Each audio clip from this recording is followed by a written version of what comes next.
Bonjour à toi. Tu te portes très bien, je l'espère. Nous sommes encore venus ici pour des informations capitales. Si vous êtes nouveau sur ma chaîne, seule unique chose que tu peux faire actuellement, s'abonner, hein. Voilà. Et là, qu'est-ce que nous sommes en train de faire? C'est bon? On peut y aller. Toi, nouveau, tu t'es déjà abonné. Ancien, tu as déjà liké. Alors, let's go. Aujourd'hui, nous allons parler principalement de deux sujets très importants que vous devez savoir sur le monde de la crypto-monnaie. Comme toujours, ça a été toujours notre travail, de travailler, de vous faire vous démontrer, vous donner des informations très, très importantes. Alors aujourd'hui, nous allons parler de Saitama, d'accord? Nous allons parler de Saitama, comment est-ce que Saitama veut réduire son économique. Alors là, nous allons en parler. Et ensuite, nous allons y aller sur Terra Ecosystem, les plans de relance que son CEO a annoncé. Nous allons voir ça tout à l'heure. Alors, si vous êtes câblé, on peut y aller tout de suite. OK, donc let's go. Donc déjà, vous allez l'entendre dire, ils ont déjà animé une vidéoconférence sur YouTube là-dessus. Je vais mettre le lien dans la description, vous allez voir ça. Et c'est de Saitama, principalement, disant qu'ils vont réduire catégoriquement leur économique, ce qui veut dire qu'ils vont passer de V1 à V2. D'accord? Ils vont passer de V1 à V2. Alors, si vous êtes sur Trust Wallet, il va falloir que vous passez de V1 à V2. D'accord? Alors maintenant, si vous êtes sur le STEX, alors là, ce se fera automatiquement. D'accord? Il se fera automatiquement. Et dit, salut, Saitama. Nous venons d'annoncer la version V2 de Saitama. Consultez notre vidéo à Marc qu'ils ont fait la dernière fois pour plus de détails sur le plan de transition. Un formulaire pour vos questions et besoins ici. Donc, si vous cliquez sur le lien, là, vous allez voir le PDF, vous téléchargez le PDF et puis voir tout ce qu'il voulait faire. D'accord? Voilà. Donc, moi, je crois que c'est bien même parce que au début, lorsque les mêmes coins commencent par sortir en vrac comme ça, ils ont un bon nombre d'économiques, ils ont un super économique qui sont sur le marché, tout ça, ça devient tellement si frustrant, puisqu'on se demandait quand est-ce que tout ça va finir jusqu'à ce que les pièces ne commencent par faire le pompe un jour, on ne sait pas. Ça peut y arriver parce que tout le monde voulait maintenant copier Shiba Inu en particulier. Donc, ce qu'ils sont en train de faire là, moi je vois que c'est déjà une idée vraiment louable qu'on peut saluer. Moi, je ne vois pas que c'est quelque chose qui ne va pas nous avantager. Nous, ça va nous avantager parce que ça va aider très vite le projet à avancer. Non seulement le projet, non seulement son économique sur le marché réel a diminué, mais aussi le nombre de zéros aussi a diminué. D'accord? Voilà. Et donc là, nous allons voir si vous avez 1 milliard, si vous avez 2 milliards, combien est-ce que vous allez vous retrouver sur vos portefeuilles sexe ou bien DEX. OK? Voilà. Donc, pour le V2, Saitama, par exemple, si le V1, d'accord, c'était un tableau récap que je suis en train de vous donner ça. Ça est d'une position. Donc là, si vous avez pratiquement 20 milliards sur votre compte, par exemple, 20 milliards de pièces sur votre compte, que ce soit sur sexe ou bien DEX, alors, la valeur actuelle de Saitama est de combien? Est de, je crois, ou 4 est de 8,38 €. D'accord? Est de 8,38 €. Vous êtes d'accord avec moi? Hein? C'était 8,038. D'accord? Et que vous avez 25 milliards. D'accord? Maintenant, si vous allez passer maintenant de V1 à V2, vous allez vous retrouver maintenant à quoi? À 25 000 pièces. À 25 000 pièces. Et le prix actuel sur le marché, ça revient maintenant à quoi? À 0,0038, ce qui veut dire qu'il est plus cher que Shiba Inu même. Plus cher. Je crois que plus de 4 fois plus cher que Shiba Inu même. Plus cher que... Non. Voilà, il est plus cher que Saitama, c'est ce qu'on peut dire. D'accord? Voilà. Imagine que vous avez 1 milliard aujourd'hui. Si vous avez 1 milliard, ce qui veut dire que quoi? 1 milliard actuellement sur votre compte, que ce soit sur DEX ou SENS, la valeur est toujours comme ça. D'accord? Si vous avez 1 milliard, alors là, vous allez vous retrouver à combien? À 1000 pièces. Si vous allez passer à V2, d'accord, vous allez vous retrouver maintenant à 1000 pièces. D'accord? Vous allez vous retrouver maintenant à 1000 pièces. Et la valeur se retrouve toujours à 0,0038. C'est bon? Voilà. Donc, c'est ce que vous comprenez. D'accord? Voilà, c'est vraiment très, très important. C'est bon? Voilà. Donc, on va y aller. Je vais supprimer ça.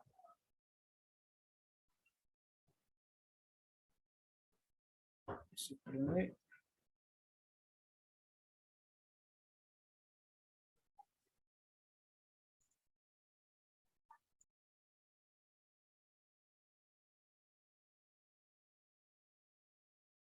OK.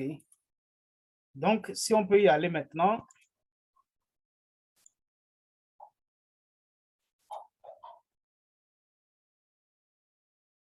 Si on peut y aller, ce qui veut dire que quoi, le nombre de suppléants catégoriques, ça va diminuer, ça nous avantage assez énormément.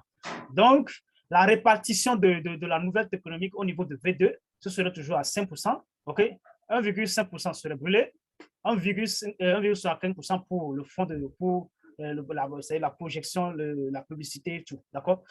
1% iront aux détenteurs, que ce soit à l'achat ou à la vente, et 1% serait bloqué à jamais sur l'UNI swap, d'accord? Voilà, donc c'est la répartition totale au niveau de la V2, d'accord? Voilà. Donc, je crois que c'est compris pour ceux-là qui commencent maintenant à poser la question dessus. J'espère que c'est compris maintenant. Pour ce genre de migration, si le projet est solide, il n'y a rien à craindre. Hein? C'est ce que moi, je dis à tout le monde, parce que Saitama, c'est un projet solide. Il n'y a rien à craindre. Ce n'est pas un projet de shitcoin qui on fait une migration et puis voilà. Vous allez voir que les migrations sont vraiment très simples avant de faire la migration, mais ils ont pris le temps d'expliquer bon nombre de beaucoup de choses. Ils ont expliqué avant de mettre la V2 en place. Je crois déjà que jusqu'à la fin de la semaine, la V2 sera au complet. Voilà. Donc, on va y aller. OK, let's go. OK, on y va maintenant sur le plan de relance de Terra Luna. OK? Ce moment-ci, trop de questions. Oui, trop de questions. Est-ce que en tout cas pas un petit projet? Terra Luna, c'est un grand projet dans le temps. Alors, moi, je ne peux pas dire au contraire là maintenant que ceux qui disent que Terra Luna est mort, vous n'avez pas encore vu ça quelque part. C'est seulement vos suggestions, c'est vos imaginations qui vous dictent ça. Moi, je n'avais pas de preuves. Même si les faits sont là, on peut dire que c'est vraiment fini. Mais les nouvelles qui viennent, ça prouve réellement que ça peut y aller loin. En tout cas, on n'a pas encore de preuves disant que Terra Luna il est mort. Alors, pour la fondation de Luna, qu'est-ce qu'il a proposé? Parce qu'ils ont beaucoup d'argent. Hein? Ils ont beaucoup d'argent. Qu'est-ce qu'il a proposé actuellement? Il dit quoi? Luna Foundation a annoncé son intention d'utiliser ses actifs restants, OK, pour compenser les détenteurs de UST, ce qui veut dire les utilisateurs, d'accord? Voilà. Et donc, actuellement, ils ont combien? Ils ont 313 bitcoins, ils ont 39 914 BNB, ils ont mis 1 973 000 AVAX, 1 milliard USDT et 222 millions 713 007 Luna actuellement à leur niveau pour pouvoir compenser le trou qui est là, pour pouvoir donner un peu de souris aux détenteurs de UST, ce qui veut dire les utilisateurs, les fameux utilisateurs. Il s'agit de vous et moi. D'accord? Voilà. Donc, j'espère que c'est déjà une bonne chose pour pouvoir dire que voilà, haut et fort, que la fondation ne lâche rien à rien. Il prend au sérieux les détenteurs, il prend au sérieux les utilisateurs. Voilà. Donc, c'est ce que moi je peux vous dire tout simplement. Arrêtons les questionnements. De toutes les façons, on n'a pas encore de preuves disant que Terra Luna est mort. OK? Donc là, il y a d'autres propositions aussi qui se font de jour en jour, d'accord, au niveau de CEO, de Binance et au niveau de CEO de Polygon, d'accord? Polygon. Lui, il a dit quoi? Nous travaillons en étroite collaboration avec une variété de projets Terra pour les aider à migrer rapidement vers le réseau Polygon, d'accord? Nous mettrons des capitaux et des ressources contre ces migrations pour accueillir les développeurs que nous partageons plutôt. OK? Voilà, c'est aussi une proposition que lui a fait. Je ne sais pas que ça serait accepté par la fondation Luna, mais quand même, ce sont des propositions. En fait, ce genre de personnes, ce sont des grandes personnalités et qui n'ont pas un seul dollar sur le compte, ils ont des millions, des milliers de dollars sur le compte. Alors là, s'ils arrivent maintenant à faire ce genre de proposition, ce qui veut dire qu'ils en trouvent quelque chose de mieux dans la blockchain Terra Luna. D'accord? Voilà. Et donc, actuellement, sur le CoinGecko, Terra Luna est en train de retrouver sa place. La semaine dernière, Terra Luna a complètement disparu sur des 5 centièmes, 4 centièmes et tout ça là, en septième, ce qui veut dire que pas dans le centième, il se trouve très, très, très loin parce qu'il est maintenant, non, vous allez, c'est actuellement que vous entendez parler de Terra Luna et tous ces, ça y est, les analyses qui viennent. Mais il y a d'autres projets aussi qui sont dans la même situation actuellement. Mais vous ne les dévoilez pas, vous ne les voyez même pas. Nous allons prendre par exemple ICP. ICP, il est parti de, je crois, à 200, à 180 $, à 8 $. Allez voir le palmarès hier, allez voir hier de ICP. D'ici dans 2 semaines de cela, ICP était à 180 $ et puis maintenant il est descendu à 8 $. La dernière fois, il était à moins de 99,8%. D'accord? Donc, aujourd'hui, c'est parce que c'est Luna, parce qu'on aime Luna. Si on crie partout que c'est Luna, Luna, c'est parce qu'on, quelque part, on aime Luna. Okay? On aime sa blockchain. On aime quelque part qui fonctionne. Voilà. Donc, on ne va pas se baser uniquement sur, comment on dit, l'émotion pour pouvoir investir sur le terrain. Moi, je n'aime pas quelqu'un qui agit sur l'émotion parce que je suis quelqu'un qui va lentement et sûrement. Donc, je vous invite vraiment, si vous allez commencer par investir, supprimez tout ce qu'on appelle quoi? L'émotion, que ce soit l'émotion négative, que ce soit l'émotion positive. Supprimez ça. Il va falloir que vous arriviez maintenant à travailler durement là-dessus pour pouvoir remonter, pour pouvoir comprendre ce que vous êtes en train de faire. Parce que si vous arrivez chaque fois à travailler avec l'émotion, il y a certains trucs que vous pouvez prendre le temps pour pouvoir comprendre, mais avec votre précipitation et l'émotion, c'est que vous croyez comprendre le truc, mais vous n'avez rien compris. Vous n'avez rien compris. Vous voyez un peu? Donc, c'est de ça qu'il s'agit. Prenez tout votre temps pour pouvoir faire vos projets avant de pouvoir investir. Donc, comme moi je le dis, je n'aime pas quelqu'un qui pratique chaque fois, agir sous l'émotion, sous l'émotion. Il va falloir qu'on y va avec mollo, et puis voilà. De temps en temps, on va surmonter beaucoup de problèmes. Donc, actuellement, Terra Luna se trouve maintenant au niveau des rangs, 57e. Il n'est même pas au 100e, il n'est même pas au 60e, il est au niveau de 57e. Toujours dans le top 100. Pourquoi on ne l'a pas enlevé dans le top 100? Je ne sais pas. Il va y avoir une raison derrière. En tout cas, toi et moi, on ne sait pas. Moi aussi, je ne sais pas. Tout ce qu'on sait avant qu'il se trouve dans le top 100. Mais dans la semaine dernière, il est sorti catégoriquement dans le top 100. Mais aujourd'hui, il est revenu dans le top 100. OK? Avec un volume de transaction de plus de 2 milliards de dollars en 24 heures. 2 milliards de dollars en 24 heures. OK? 2 milliards de dollars en 24 heures. Et sa capitalisation aujourd'hui sur le marché est plus de 1 milliard de dollars. Donc, bon, il y a des plans de relance qui se font. La proposition que le CEO est en train de faire actuellement, nous allons y tomber là-dessus tout à l'heure et puis vous allez voir ce qui se passe.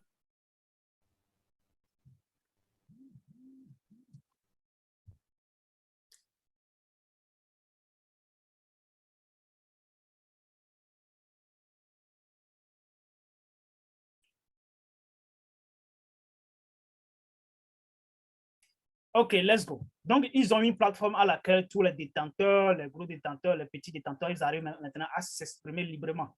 Et donc, à partir de leur proposition de relance, il y a les gens ont réellement donné son avis. Il suffit, moi, si j'ai donné mon avis, si toi aussi tu veux, tu peux y aller donner ton avis. Hein. Tous les avis sont les bienvenus, en fait. Donc, il y en a tous les avis qui sont dépassés. Ils ont une plateforme. Voilà, on dit ici le plan de relance de l'écosystème Terra proposition. D'accord? Et ça y est, les propositions qu'ils sont en train de faire actuellement pour que tout le monde arrive à maintenant donner son avis. On ne vous demande pas de donner de l'argent. Tout ce que vous allez faire, c'est d'investir. Investissez et puis voilà, attendez. Si vous avez une idée, ou bien si vous êtes spécialisé en blockchain, il n'y a pas de souci. Allez donner vos idées par rapport à ce que vous connaissez à la blockchain. D'accord? Alors, je cite, il dit, Do One, OK? Do One, c'est le CEO de Luna. OK? Il dit, plusieurs groupes communautaires et de validateurs ont discuté du lancement d'un fork de la chaîne Terra pour rendre l'écosystème entier à partir de l'événement de Deepin UST. D'accord? Je voulais offrir mon point de vue sur la façon dont cela devrait être fait. D'accord? À ce jour, il reste encore plusieurs milliards de dollars UST et la valeur du jeton Luna est tombée à zéro. Même si le PEG devrait finalement se rétablir après la capitulation des derniers acheteurs et vendeurs marginaux, les détenteurs de Luna ont été si sévèrement liquidés et dilués que nous manquerons de l'écosystème pour reconstruire à partir des cendres. Alors qu'une économie décentralisée a besoin d'argent décentralisé. UST a perdu trop de confiance avec ses utilisateurs pour jouer le rôle. Alors, que reste-t-il? Alors que UST a été récit central de l'histoire de la croissance de Luna, au cours de la dernière année, l'écosystème Terra et sa communauté dont sont ceux qui méritent d'être préservés. Alors, nous avons construit un écosystème de développeurs les plus vastes et les plus dynamiques en matière de cryptographie avec certains des esprits les plus intelligents au monde, travaillant sur les produits avec la meilleure UI et UX. D'accord? Bon, ça, ce sont leurs adages. Hein? Moi, je n'ai rien compris là. Terra Station dispose d'une large base d'installation avec plus de millions d'utilisateurs à travers le monde, y compris vous et moi, d'accord? Bien qu'en détresse, une forte reconnaissance de la marque et un nom dont presque tout le monde dans le monde aura entendu parler. OK? Voilà. La communauté Terra doit reconstituer la chaîne pour préserver la communauté. D'abord, la communauté et surtout la communauté et l'écosystème des développeurs pour pouvoir ne pas gaspiller leur nom. D'accord? Voilà. Les validateurs doivent réinitialiser la propriété du réseau sur un bit jeton, d'accord, réparti entre 400 millions, 400 M, ce qui est 40% aux détenteurs de Luna, avant l'événement de dipping. Le dernier dip de $1 avant le dip sur Binance devait être raisonnable. Luna, LunaX et Luna détenus dans les contrats devraient également être destinateurs moins de comptes Terraform Labs. Bon, ça c'est leurs adages. Hein?